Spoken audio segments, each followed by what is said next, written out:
শাহরুখের জওয়ান যদি হয় বড় ঝড়, তবে সালমানের সিনেমা হতে যাচ্ছে ঘূর্ণিঝড়, এমনটাই আভাস দিলেন নির্মাতা অ্যাটলি কুমার। অবশেষে মুখ খুললেন নির্মাতা নিজেই।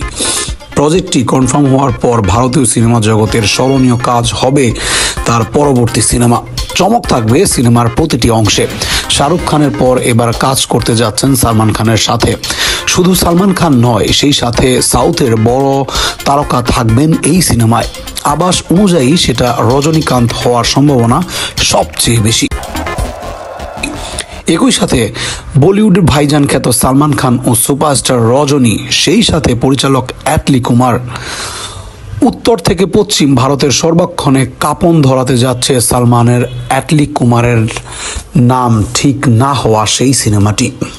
কেমন হতে যাচ্ছে পরিচালক অ্যাটলি কুমারের আপকামিং প্রজেক্ট, জানাবো সবিজ অঙ্গনে। শাহরুখ খানের পথেই হাঁটলেন বলিউড ভাইজান সালমান খান। জওয়ান সিনেমার সাফল্য দেখে সালমান খানও হাত ধরলেন পরিচালক অ্যাটলি কুমারের সাথে।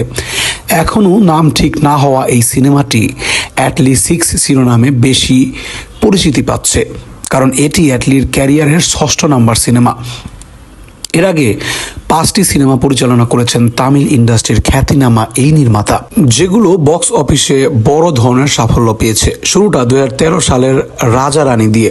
2023 সালে নিজের 5ম সিনেমা দিয়ে হাত ধরেন বলিউডে। জওয়ান সিনেমা আয় করে 1000 কোটির ঘরে। বলিউডে ভেঙে দেয় আগের সব রেকর্ড। বলিউডের শুরুতে বাজিমাত করে অ্যাটলি, এরপর হাত ধরেন বলিউড ভাইজান খ্যাত সালমান খানের। এতদিন গুঞ্জন হলেও অবশেষে সিনেমা নিয়ে ইঙ্গিত দেন অ্যাটলি কুমার। নিশ্চিত করে সালমান খানের সাথে ধামাক্কাধার কোনো কাজ করতে যাচ্ছেন তিনি, যা তার আগের সিনেমায় জওয়ানকেও ছাড়িয়ে দেওয়ার আভাস দেন। এই নির্মাতা বলেন, কাস্টিং নিয়ে আমি সবাইকে চমক দিতে যাচ্ছি। কাস্টিং প্রায় চূড়ান্ত, খুব শীঘ্রই কাস্টিং সম্পন্ন হবে। আমরা সামনে সেরা একটি ঘোষণা দিতে যাচ্ছি। আর ধারণা করা হচ্ছে ঘোষণাটি হতে যাচ্ছে রজনীকান্তের কনফার্ম করার পর। দর্শক জানান আমাদের বিস্তারিত।